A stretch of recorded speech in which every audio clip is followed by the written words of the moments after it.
లింగంపల్లి చౌరస్తా నుండి విజయ్ సంకల్ప యాత్రలో కేంద్ర మంత్రి అశ్విని కుమార్ చౌబే, ఎమ్మెల్యే మహేశ్వర్ రెడ్డి, మాజీ ఎమ్మెల్యే రఘునందన్ రావు, బీజేపీ జిల్లా అధ్యక్షురాలు గోదావరి అంజిరెడ్డి ర్యాలీలో పాల్గొన్నారు.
విజయ సంకల్ప యాత్ర మరి మన రాబోయే పార్లమెంట్ ఎలక్షన్స్ కి ఈరోజు విజయం తథ్యమని చెప్పే విధంగా ఇక్కడ ఉన్నటువంటి అక్క చెల్లెలందరికీ కూడా ధన్యవాదాలు.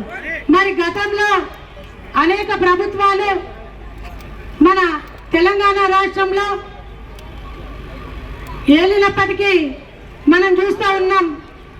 ఎప్పుడు కూడా ఎవరు ఏ విధంగా న్యాయం చేయనటువంటి విధంగా ఈరోజు భారతీయ జనతా పార్టీ ప్రజల పక్షాన ఉండి మన ప్రధానమంత్రి నరేంద్ర మోదీ గారు ఎన్నో సంక్షేమ పథకాలు తీసుకొచ్చి మన భారతదేశాన్ని అభివృద్ధి పథకంలో నడిపిస్తున్నటువంటి సందర్భం మన అందరికీ తెలిసిందే. మరి ఇందరి ముందు నన్ను అక్కడ చాలా మంది ప్రెస్ వాళ్ళు అడగడం జరిగింది.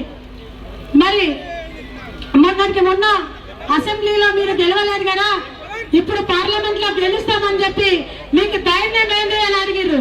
మాకు ధైర్యం భారతదేశ అభివృద్ధి మా ప్రధానమంత్రి నరేంద్ర మోదీ అని చెప్పి నేను ఈ సందర్భంగా తెలియజేస్తా ఉన్నాను. ఎందుకంటే గత ప్రభుత్వాలు అన్ని మోసం చేసి మాయ చేసి మభ్యపెట్టి మరి డబుల్ బెడ్రూమ్ ఇల్లు ఇస్తామని చెప్పి మహిళలను మోసం చేయడం జరిగింది. అదేవిధంగా ఇప్పుడు మొన్న 6 గ్యారంటీలు అని చెప్పి కాంగ్రెస్ ప్రభుత్వం ఈ రోజు అధికారంలోకి వచ్చింది. 6 గ్యారంటీలు ఏవైనా నెరవేర్చిరా అని చెప్పి నేను ఈ సందర్భంగా అడుగుతా ఉన్నాను. మరి మహిళలందరికీ పెద్ద ఉచిత బస్ అని చెప్పి అదొక్కటి ఇంప్లిమెంటేషన్ చేసి గృహలక్ష్మి కింద మహిళలందరినీ మోసం చేసి ఓట్లు వేస్తున్నటువంటి ఘనత ఎవరిది? కాంగ్రెస్ పార్టీ రావు. అదే భారతీయ జనతా పార్టీ నరేంద్ర మోదీ గారి లక్ష్యం ఏంటంటే మన భారతదేశంలో ఉన్నటువంటి మహిళలందరికీ కూడా 33% వారికి ఇంప్లిమెంటేషన్ చేసి మహిళలకు అండగా ఉన్నటువంటి పార్టీ భారతీయ జనతా పార్టీ నరేంద్ర మోదీ గారు. మరి మహిళలను మోసం చేసినటువంటి పార్టీ ఏది? కాంగ్రెస్ పార్టీ రాహుల్ గాంధీ గారు.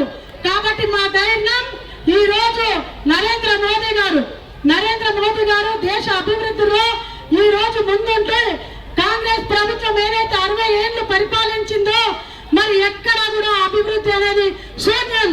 ఎవరికి కూడా మోసం చేసి ఓట్లు వేయించుకోవడమే తప్ప ఎవరికి కూడా అండదండగా ఉండలేదు. ఈ రోజు మోదీ గారు